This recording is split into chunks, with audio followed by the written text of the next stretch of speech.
الحمد لله رب العالمين والصلاة والسلام على رسوله الكريم وعلى آله وصحبه أجمعين ومن تبعهم بإحسان إلى يوم الدين. أما بعد، أعوذ بالله من الشيطان الرجيم.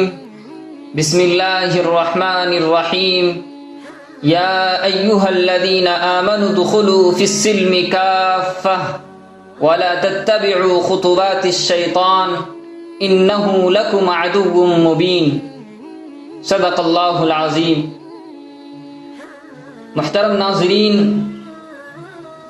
اللہ تبارک و تعالی ایمان والوں سے مخاطب ہے کہ اے ایمان والو، اسلام میں پورے داخل ہو جاؤ. اسلام میں مکمل طور پر داخل ہونے کا مطلب یہ ہے کہ بدن کے ظاہری حصوں اور دل و دماغ سب کو اسلام کے تابع کر دو. ایسا نہ ہو کہ ہاتھ پیر اور ظاہری اعضاء سے تو اسلامی احکام کو ادا کر رہے ہوں لیکن دل اس پر مطمئن نہ ہو، یا دل سے تو مطمئن ہیں مگر ہاتھ پیر اور ظاہری اعضاء کا عمل اسلامی تعلیمات کے خلاف ہے. دوسرا مطلب یہ ہے کہ اسلام کے تمام احکام کو مانو اور اس پر عمل کرو. بغیر کسی استثناء کے اپنی پوری زندگی اسلام کے تحت لے آؤ. ہمارے خیالات، ہمارے نظریات، ہمارے علوم، ہمارے طور طریقے، ہمارے معاملات، ہماری ساری کوششیں، ہمارا سارا عمل سب کے سب بالکل اسلام کے تابع ہوں.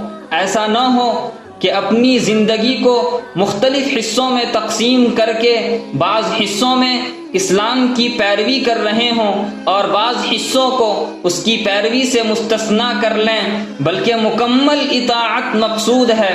اللہ تعالی اپنے اوپر ایمان لانے والوں اور اپنے نبی کی تصدیق کرنے والوں سے ارشاد فرماتا ہے کہ کل احکام کو مانو، کل ممنوعات سے بچو، کامل شریعت پر عمل کرو. حضرت ابن عباس رضی اللہ عنہ کا بیان ہے کہ بعض اہل کتاب ایمان لانے کے باوجود تورات کے بعض احکام پر جمے ہوئے تھے. ان سے کہا جاتا ہے کہ محمدی دین میں پوری طرح آ جاؤ اور اس کا کوئی عمل نہ چھوڑو. تورات پر صرف ایمان رکھنا کافی ہے، بس اللہ کی اطاعت کرتے رہو، شیطان کی نہ مانو. وہ تو برائیوں اور بدکاریوں کو اور اللہ پر بہتان باندھنے کو اکساتا ہے. اس کی اور اس کے گروہ کی خواہش تو یہی ہے کہ جہنمی بن جائیں. ہمیں اچھی طرح معلوم ہے کہ شیطان ہمارا کھلا دشمن ہے.